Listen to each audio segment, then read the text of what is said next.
이스라엘 백성이 예루살렘 수문 앞 광장에 다 함께 모였습니다. 오늘 우리가 하나님 앞에 모인 것처럼 남자나 여자나 알아들을 만한 모든 백성이라고 말씀합니다. 숫자를 세고 전쟁에 나갔던 힘이 있는 남자뿐만 아니라 소외되는 많은 여성들도 다 같이 나왔고, 특별히 말을 알아들을 만한 모든 어린 자녀들이 다 함께 한 자리에 섰다는 것이죠.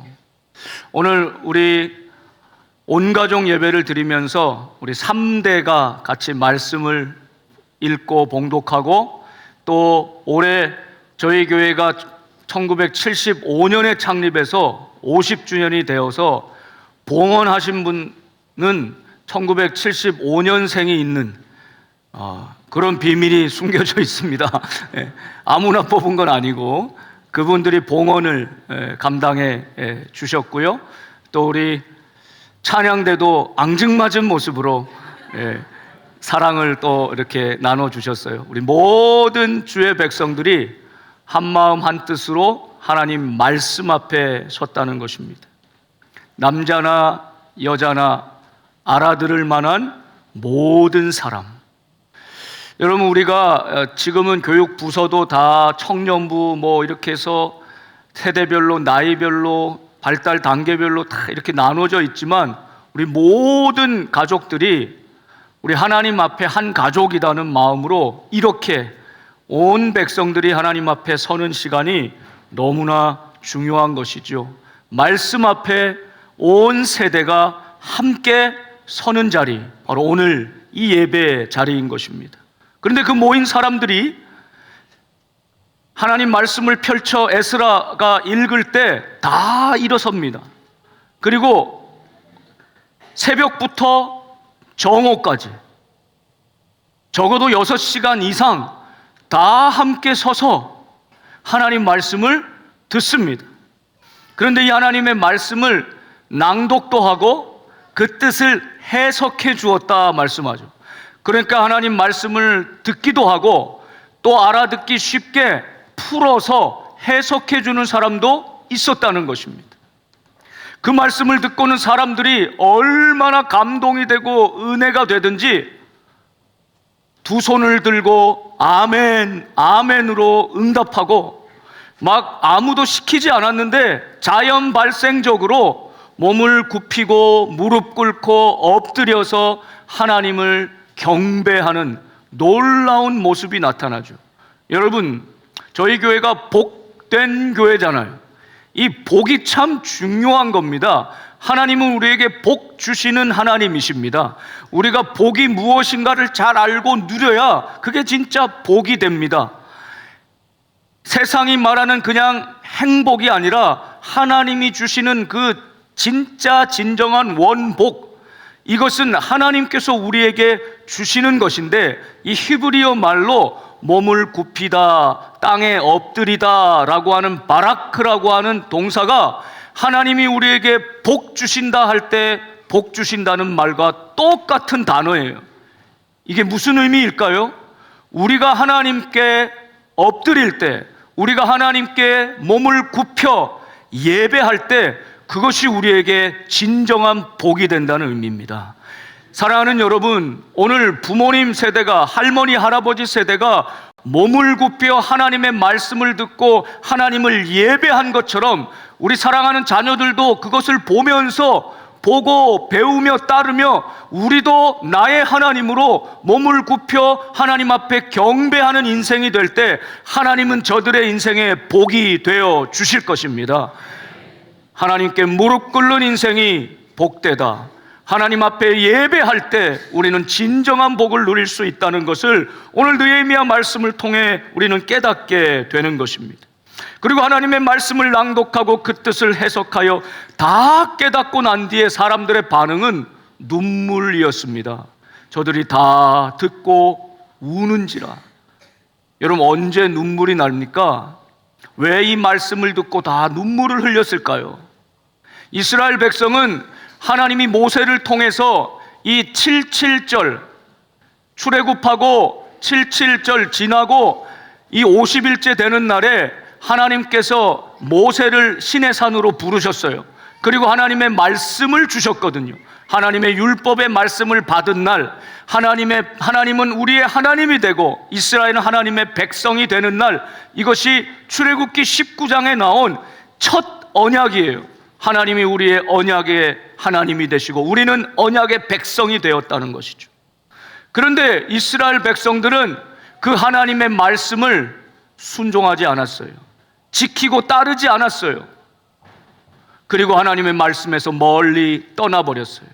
마음도 떠나고 몸도 떠나고 삶도 하나님의 말씀과 전혀 상관없는 방향으로 떠나버렸어요.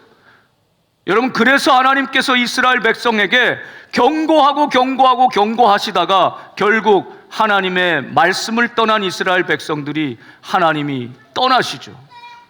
이방 백성에게 잠시 저들을 허락해 주시죠. 70년 동안이나 이스라엘 백성은 나라를 빼앗겨 버립니다. 주권을 빼앗겼죠. 땅을 빼앗겼죠. 하나님 예배하는 것을 빼앗겨 버리죠.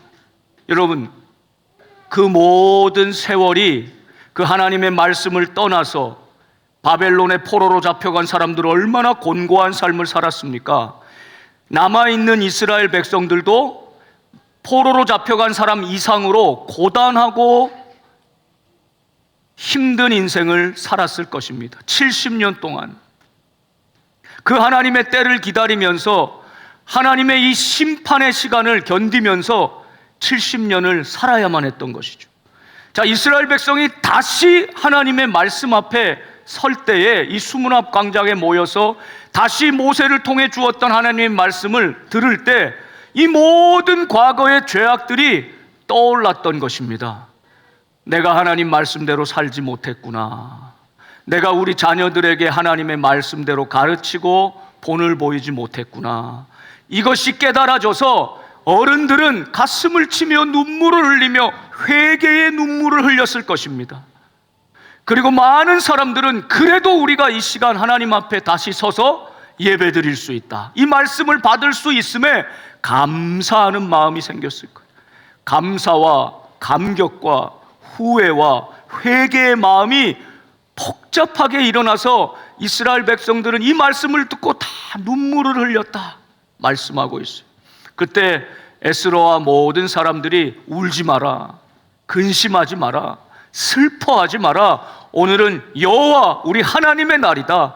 우리 여호와 하나님의 거룩한 날이니 여호와를 기뻐하는 것이 너희의 힘이니라.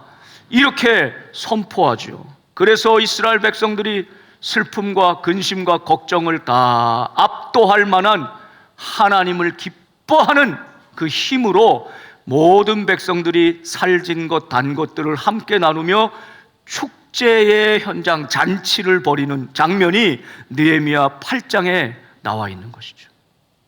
여러분, 출애굽기 19장에 하나님께서 이스라엘 백성을 언약 백성 삼아 주셨는데 이 첫 번째 언약을 이스라엘 백성들이 다 놓치고 말았습니다. 이 말씀을 잘 보여주는 게 예레미야 31장에 나와 있어요. 여호와의 말씀이니라. 보라, 날이 이르니 내가 이스라엘 집과 유다 집에 새 언약을 맺으리라. 모세를 통해 주었던 율법의 말씀을 너희가 다 팽개쳐 버렸구나. 두 돌판에 새겼던 말씀을 다 떠나버렸구나. 이제 너희와 새 언약을 맺겠다라고 말씀해 주시는 겁니다. 이 언약은 내가 그들의 조상들의 손을 잡고 애굽 땅에서 인도하여 내던 날에 맺은 것, 모세와 맺은 그것과 같지 아니할 것은, 내가 그들의 남편이 되었어도 그들이 내 언약을 깨뜨렸습니다. 하나님이 우리의 남편이 되고 우리가 하나님의 신부가 되어서 공식적으로 서약을 하고 결혼한 가정처럼 되었는데 우리가 하나님의 언약의 이 말씀을 다 깨트리고 놓쳐버렸다는 것입니다. 33절이요. 우리 같이 한번 33절 읽어볼까요? 시작.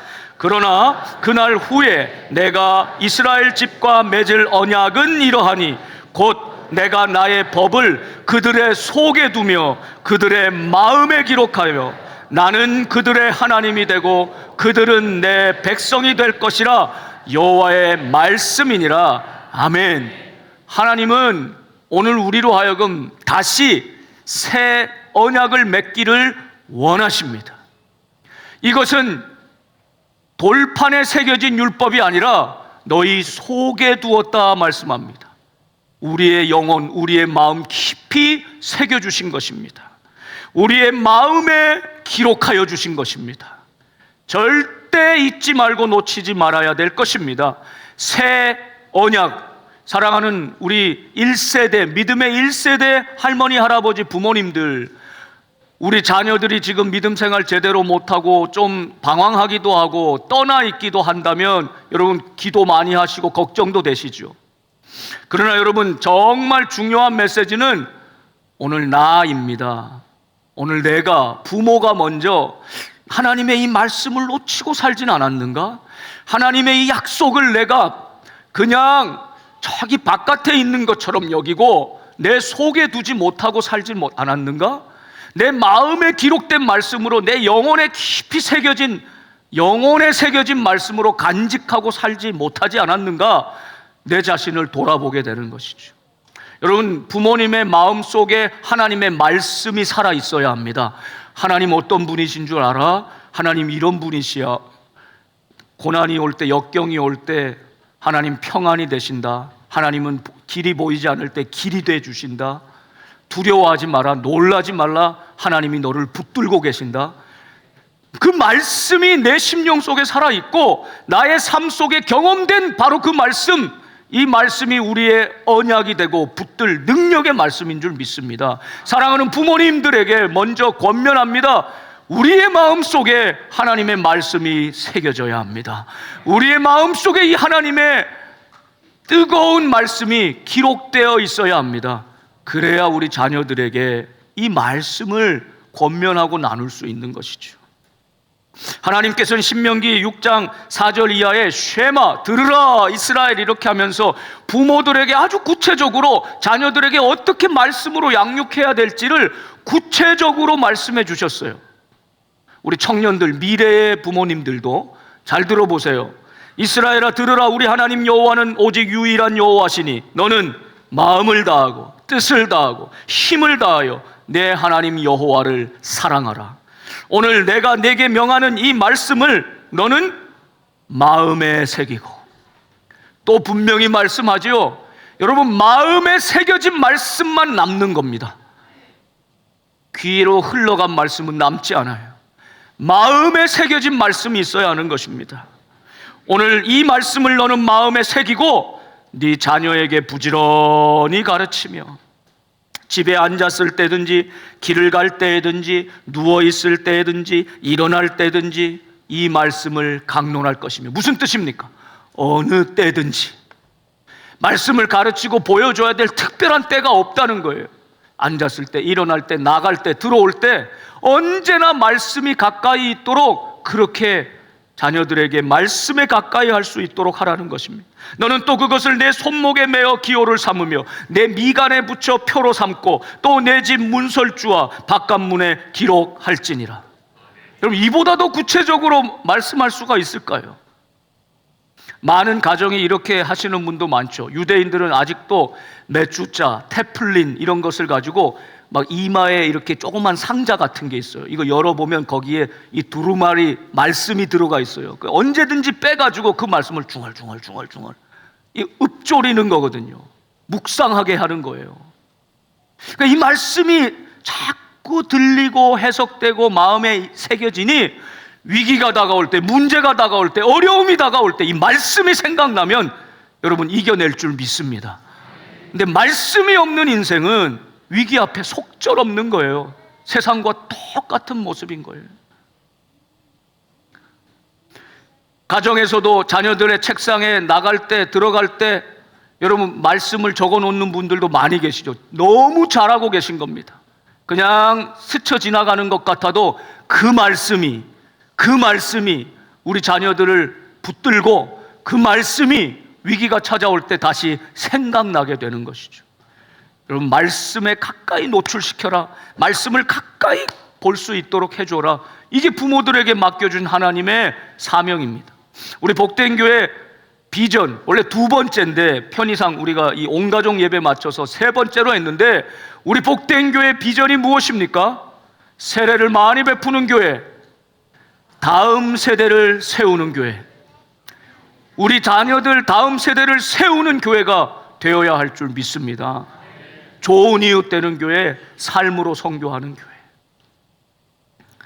여러분, 그런데 신명기 6장의 말씀을 이스라엘 유대인들, 이스라엘 백성도 지금까지 잘 지키는 사람들이 있는가 하면 이 말씀에서 떠났죠. 그래서 심판이 다가왔고 멸망이 다가왔고 포로 생활로 잡혀갔던 것입니다. 여러분, 그런데 예레미야에서 말씀하신 이 새 언약이 이루어질 때가 있어요. 언제입니까? 말씀이 육신이 되어 우리 가운데 오신 예수님, 그분이 우리 가운데 왔을 때 사람들은 말씀을 보고 있는 것입니다. 움직이는 말씀, 역사하는 말씀을 직접 눈으로 보고 있는 것입니다. 생생히 살아있는 말씀을 듣는 것만이 아니라 예수님을 통해 보고 있는 것입니다. 그리고 마음에 새겨지는 것이죠. 이 말씀이 확실하게 저들의 마음에 각인되고 새겨지는 사건이 있는데, 이게 사도행전 2장의 사건인 거예요. 여러분, 구약시대 77절 오순절 때 율법을 받은 날이거든요. 말씀을 받은 날. 그런데 신약시대로 오면 이 오순절은 무슨 날입니까? 사도행전 2장에 기다리고 기다리던 성령께서 임하시던 날, 오순절이죠. 급하고 강한 바람 같은 것이 불고 불의 혀같이 갈라지는 것을 보게 됩니다. 자기도 모르게 각 나라의 말들로 방언을 하게 됩니다. 놀라운 성령의 역사가 일어났죠. 오순절 날이었던 것을. 오순절, 예수님 부활하시고 50일 되는 오순절, 여러분, 이때가 성령께서 우리 가운데 오신 날이다. 그로 말미암아 교회가 탄생된 것입니다. 여러분, 교회가 교회되기 위해서는 말씀을 받아야 하고 성령의 충만함이 있어야 합니다. 성도가 되기 위해서는 여러분, 말씀을 가지고 있어야 하고 성령의 역사가 삶 속에 나타나야 하는 거죠. 자녀들을 볼 때, 부모가 자녀들 볼 때는 아이고 저 언제 철드나 언제 크나 이렇게 불안하고 걱정되고 염려될 때도 많지요. 저희 가정도 기도하는 것은 항상 두 가지입니다. 자녀들이 건강한 것, 그리고 믿음 생활 하나님 앞에 잘하는 것. 뭐 공부 잘하게, 시험 잘하게, 이거는 뭐 나중에 부수적으로는 들어오지만 평생 하는 기도 제목은 이 두 가지예요. 건강한 삶, 믿음 있는 삶을 살게 하는 것. 근데 이렇게 보니까 우리 자녀들이 어려운 일 당할 때, 힘든 일을 당할 때 그걸 지나면서 하나님 말씀을 더 붙들고 말씀을 더 묵상하고 하나님 말씀을 어느 때보다 더 깊이 붙잡을 때, 야, 이제 됐다, 이런 마음이 들더라고요. 누가 시켜서가 아니라 우리 자녀들이 그 말씀을 스스로 먹고 이 문제 앞에, 위기 앞에서 말씀을 붙들고 하나님을 구할 때, 아, 이제 됐다, 이런 마음이 드는 거죠. 이게 얼마나 감사한 일인지 몰라요. 잠언 22장 6절에도 이렇게 권면합니다. 마땅히 행할 길을 아이에게 가르치라. 그리하면 늙어도 그것을 떠나지 아니하리라. 여러분, 이 마땅히 행할 길이 무엇입니까? 이게 참 중요합니다. 여러분, 여기에 대한 분명한 믿음의 확신과 약속이 있어야 합니다. 여러분, 자녀에게 보여주고 가르쳐야 될 마땅히 행할 길이 무엇입니까? 여러분은 정말 우리 자녀들에게 이것이 마땅히 행할 길이라고 가르치고 보여줄 분명한 길이 있습니까? 여러분, 무엇일까요? 여러분이 부모님께 물려받은 마땅히 행할 길은 무엇입니까? 하나님 사랑하고 이웃 사랑하는 길이죠. 단순하게 반복적으로 이 길을 보여줘야 합니다. 어떤 상황에도 우리는 하나님 사랑한다, 하나님 제일로 여긴다. 어떤 상황에도 이웃을, 가난한 이들을 소외하고 멸시하는 것이 아니라 가까이 하고 위로하고 돌봐줘야 된다. 하나님 사랑, 이웃 사랑, 이게 마땅히 행할 길이죠. 연봉은 이쯤 받아야 된다, 이런 가문하고 결혼해야 된다, 요 정도쯤 되는 집하고 그래도 혼인을 맺어야 된다. 대학은 이 정도를 가야 되고 요런 과를 가야 장래 이게 유망하다. 이게 마땅히 행할 길일까요? 그렇지 않습니다. 마땅히 행할 길을 우리 아이들에게 부지런히 가르쳤나요? 자녀들이 늙어서도 그것을 떠나지 않아야 하리라. 여러분, 사랑하는 여러분, 오늘 우리 할머니, 할아버지, 부모님들이 다시 한번 하나님의 말씀을 내 마음에 새기면서 다시 한번 회개하면서 하나님 앞에 구해야 됩니다. 하나님, 마땅히 행할 길을 가르치고 보일 수 있게 해주십시오. 주님이 걸어가신 그 길, 하나님 사랑하고 이웃을 사랑하는 길, 십자가의 길, 나는 정말 십자가의 그 길을 우리 자녀들에게 보여주고 있는가? 오늘 느헤미야 말씀을 다시 돌아와서 보면서 우리 말씀 앞에 온 세대가 서는 오늘 이 시간, 오늘 이 예배가 우리 하나님 앞에 드리는 참 복된 시간이 될 수 있기를 간절히 바랍니다. 나와 우리 자녀들이 하나님 앞에 경배하는 인생, 무릎 꿇는 인생이 될 때 하나님이 우리 가정에 진정한 복을 주심을 잊지 말아야 합니다. 부모님들 부지런히 하나님의 말씀을 가르쳐야 합니다. 아직 우리 자녀들이 내 품에 있을 때 어린아이에게 가르치라, 늙어도 그것을 떠나지 아니하리라. 오늘 2부 예배 들어오는데 아마 이 중에도 그런 분 많으실 거예요. 2부 예배 들어오는데 저 끝에 앉은 어느 집사님이 그 부모님 사이에서 이렇게 예배를 드리시더라고요. 항상 교사하기 때문에 예배를 같이 못 드리는데 그 부모님 사이에 이렇게 예배를 드리죠. 인사를 반갑게 했더니 그 자녀들은 다 이제 군대 가 있고 어디 가 있고 이래서 없는 거예요. 자녀들은 없어요, 목사님. 그러더라고요. 나도 벌써 이런 때가 됐어요, 이런 뜻이죠. 여러분, 자녀들이 영원히 우리 품에 있지 않잖아요. 벌써 자라서 이제 많이 떠났잖아요.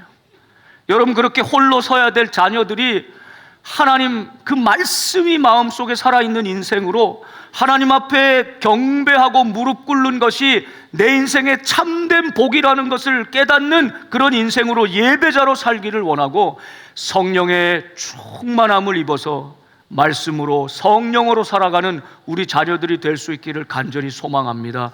여러분, 이 기도를 그치지 말아야 합니다. 그치지 말아야 합니다.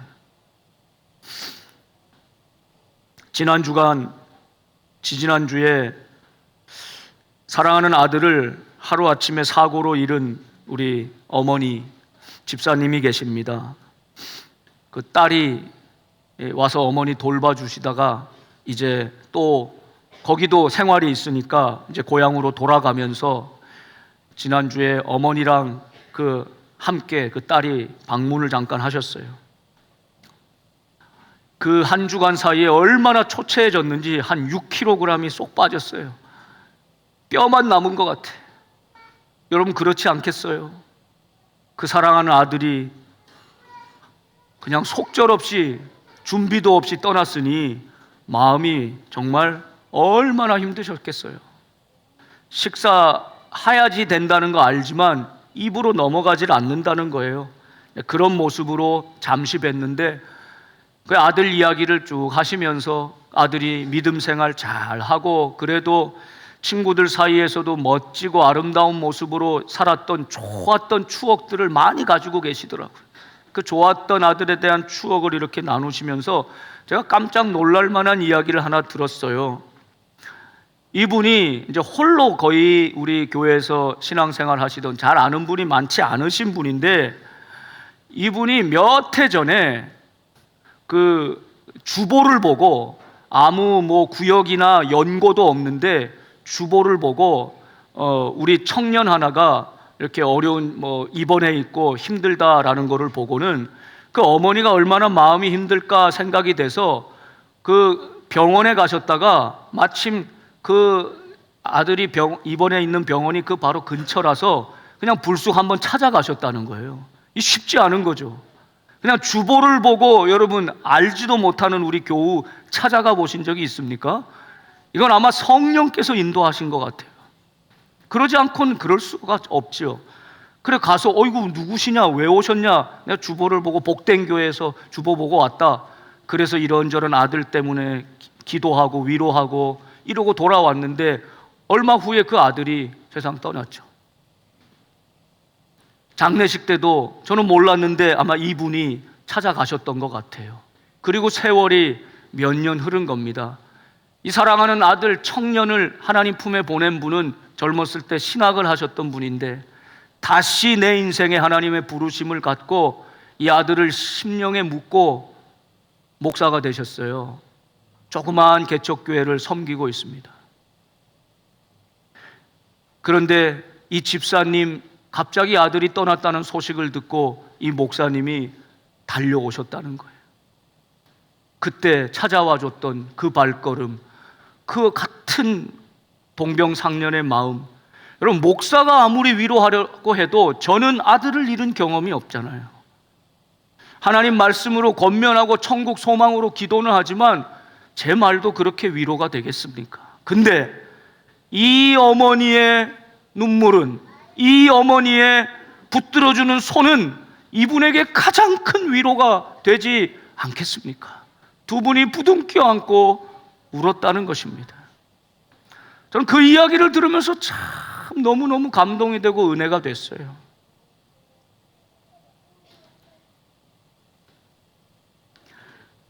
그 장례식 때 제가 나눈 말씀이 있습니다.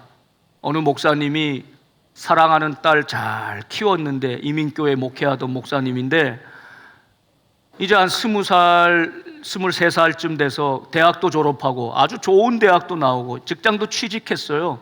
이제 꿈을 펼쳐갈 한참 아리따운 20대 초반의 딸인데, 우리 청년들보다 더 어린. 그런데 밤에 일하고 돌아오다가 강도를 만나서 그만 죽고 말았어요. 하루아침에. 목사님 딸인데. 그 목사님께서 장례식 때 그런 믿음의 고백을 하셨어요.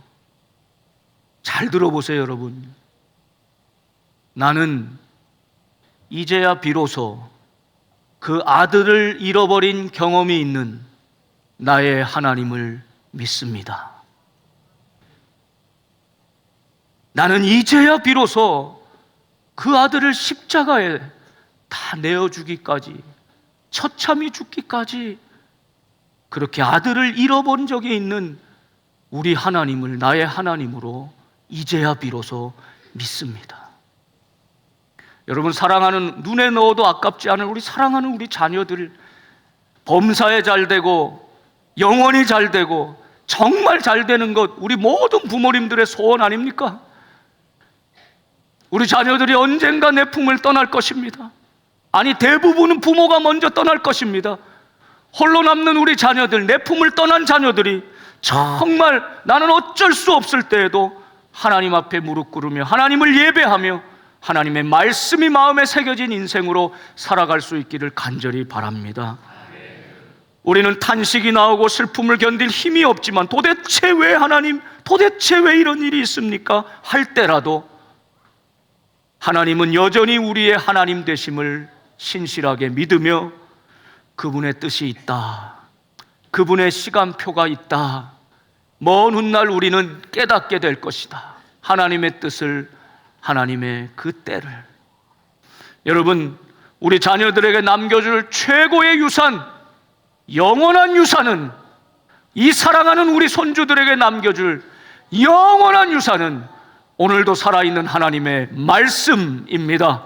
이 말씀을 여러분 마음에 먼저 새기고 우리 자녀들의 마음에 새겨지고 성령께서 충만하게 우리 자녀들에게 임해 주시는 이 놀라운 역사가 우리 사랑하는 자손들을 통해, 우리의 기도를 통해 이루어지기를, 가정마다 이루어지기를 주님의 이름으로 축복합니다. 사랑하는 여러분, 이 시간 우리가 함께 기도하겠습니다.